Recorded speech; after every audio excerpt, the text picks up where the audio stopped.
Your clothes and appearance talk about you. Have you ever admired the pleasing varieties of color in a field or spring flowers, or marveled at the beautiful shades to be found among tropical fish? Seeing these things convinces us that our Creator appreciates variety and beauty. He does not want everything to look dull and gray. How interesting it is to see the great variety of styles among people around the world. But have you stopped to think about how much the way you look on the outside tells about what you're like on the inside? When you were very small, your clothing probably didn't tell much about you, the kind of person you were. Your parents picked out your clothes for you, combed your hair, but as you grew older, they allowed you to have more say about what selecting your clothing, how you arranged your hair, and such things. Now your own choice came into play. More and more your appearance came to reflect what you're like inside, your own personality. What do your clothes and appearance tell about you? Keeping your balance. People who are very proud of themselves often show it by being extremely style conscious.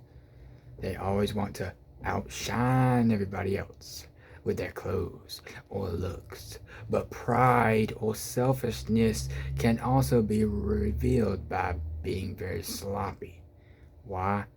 Because while the sloppy person may be just lazy, he may have a selfish, don't care attitude as to the effect his appearance has on others. Between these two extremes is the person who doesn't think too much of himself and who cares about others. His appearance will show it by good taste and moderation. Some young persons feel they have to keep up with all the latest styles and trends so as to not look old-fashioned. But in between being ultra-conservative and very mod, there is a middle ground. If you stay with that, then you'll always be a well-dressed, and you won't be reacting to every single fashion change like a puppet, twitching each time a string is pulled. Excuse me. Ask yourself, who benefits anyway from my being very style conscious? Is the commercial world that basically sets and encourages styles. They have one big interest: to make money. If you always play into their hands, you'll benefit them, but you really won't benefit yourself in any genuine way. Sloppiness may not seem to cost you much money, but it can cost you a lot in other ways. It can cost you a job, or cost you the respect of others. Even if a person's clothes aren't expensive, if he keeps them neat and clean, this shows he has self-respect. Other people respect him more and have more confidence in him. A good rule to follow in all life's affairs is found in the Bible at Romans 15:2. Let each of us please his neighbor in what is good for his upbuilding. Other people look at us more than we look at ourselves. So then, shouldn't we try to give them something they will find pleasant to look at? Not something that makes them feel self-conscious because of their own appearance, but something that shows we care about their feelings. Identified by dress. The way you dress tells something about you in another way. It can identify you with a certain group or class. This was true even thousands of years ago when the Bible was being written. For example, the book of 2 Kings, we read of messengers reporting back to King Ahaziah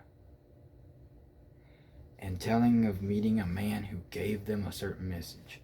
The king asked, "What was the appearance of the man?" When they described his garments, the king said immediately, "It was Elijah." How did he know? Because Elijah wore the distinctive garment of a prophet. 2 Kings 1-2, 5-8. To be identified as a prophet was an honorable thing. But another Bible example shows that one's dress could also link one up with that which is dishonorable. To attain a certain purpose, Judea's daughter-in-law, Tamar, took off garments identifying herself as a widow and put on a shawl and a veil and sat alongside the road. When Judea came along, the record says that he at once took her for a harlot because she had covered her face with the veil. Her dress gave the appearance of a prostitute of that time. Genesis 38:13-15. Today, just as back then, the way we dress can link us up with certain classes or persons. Even though we may not practice what they practice or believe what they believe, people assume that we at least sympathize with the class of persons who dress that way. Can we blame them? Manner of dress distinguishes not only policemen, firemen, or nurses. It also distinguishes people whose occupation is dishonorable. Today, prostitutes seldom wear shawls or veils as they did in Canaan some 3,500 years ago. However, their very revealing, suggestive clothing now points even more plainly to the profession they practice. Among men, those who favor revolt or radical political action have also worn distinctive styles, and so do some homosexuals. Do we want to be linked up with any of these? And if we dress like them and have problems as a result, as when trying to get employment or to qualify for certain privileges in a Christian congregation, should we be surprised? What should determine hairstyles? There are many styles in which you can arrange your hair. Down through the centuries, hairstyles have varied from country to country and from one period to another. Does it make any difference which hairstyle you choose? Yes, it does. Human pride has sometimes produced very extreme hairstyles. For this reason, the Apostle Paul and Peter found it necessary to counsel Christian women not to be extravagant or to put too much importance on hairstyles.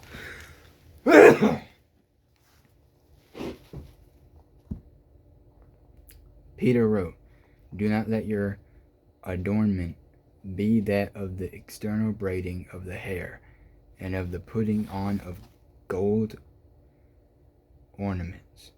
1 Peter 3:3. In recent years, however, the hairstyles of young men, especially very long hair and long sideburns, have drawn particular attention. Yet, didn't men in Bible times generally wear their hair longer than is customary in most lands today?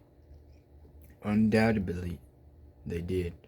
But something else is equally certain. What? That men's hair was still consistently shorter than that of women.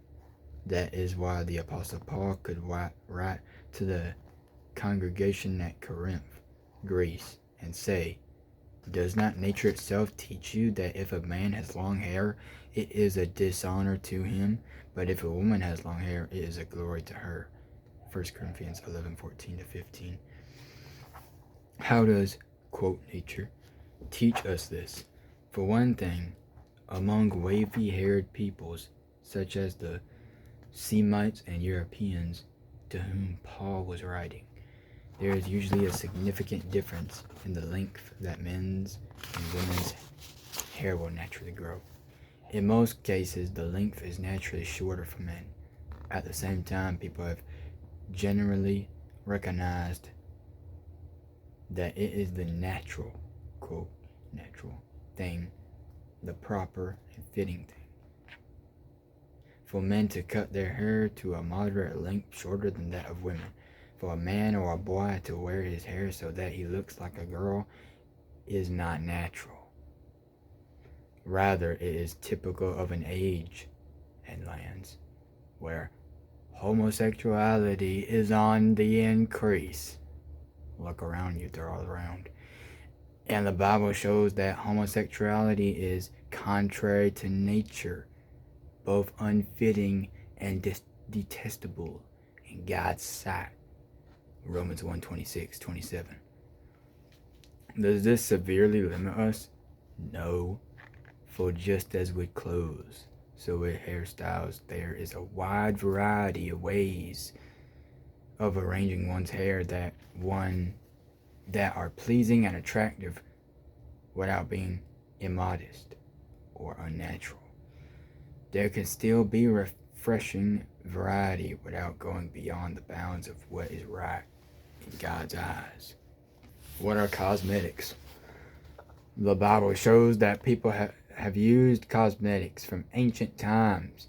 We know that people wear clothes not merely to cover the body, but also to produce an attractive appearance, to make their bodily presence even more pleasant. The ancient Hebrews often used perfume. There is evidence, too, that they used certain cosmetics, particularly ointments, to combat dryness of skin and to improve their appearance. What then should be the guide for young women of today who want to do what brings God's approval? They need to follow the good advice to do all things with modesty and soundness or healthfulness of mind, letting the main adornment be the secret person of the heart and the incorruptible apparel of the quiet and mild spirit, which is of great value in the eyes of God. 1 Timothy 2:9, 10, 1 Peter 3:3, 4. Of course, it is good for young girls to realize that cosmetics can often do more harm than good. They can ruin a good complexion or make a poor one worse. Besides this, cosmetics frequently mask the freshness of youth that is really a far greater beauty than the artificial effect cosmetics create. Overuse of cosmetics by girls often does no more than draw attention to weak points. Worse, it may prevent any beauty of personality, which is actually more attractive than good looks and far longer lasting, from showing through or being noticed. Overuse of cosmetics can pervert your personality in the eyes of others and, in time, can even tend to mold your personality into the cheapened image you thereby present. Following right guidelines. In God's Word, there are no specific rules on these things, but instead, fine guidelines are provided. Young people should seek to get a balanced outlook, and the Bible will help them do that. Your parents have the natural right to set down supplementary guidelines. If the house you live in were painted with a wild or weird combination of colors, people would wonder if the head of the house or his wife had any sense, or if the house were neglected and became run down in appearance. They would have little respect for the house owner. You represent your parents even more than the house does. You bear their name, and just as what you do and say reflects on the training they give you and the kind of people they are, so does the way you look. More importantly, if you claim to be one of God's servants, you also represent Him. Does your appearance fit your claim? Excuse me. Think of Jesus' words. If you know these things, happy you are if you do them. John 13:17. Are you able to discern yourself? Are you able to discern for yourself the sense of what the Bible counsels?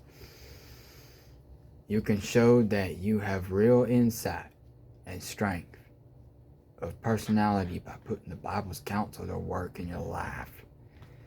Then you will have the happiness of knowing that you are pleasing in the sight of God, His Son, and all who love and serve Him.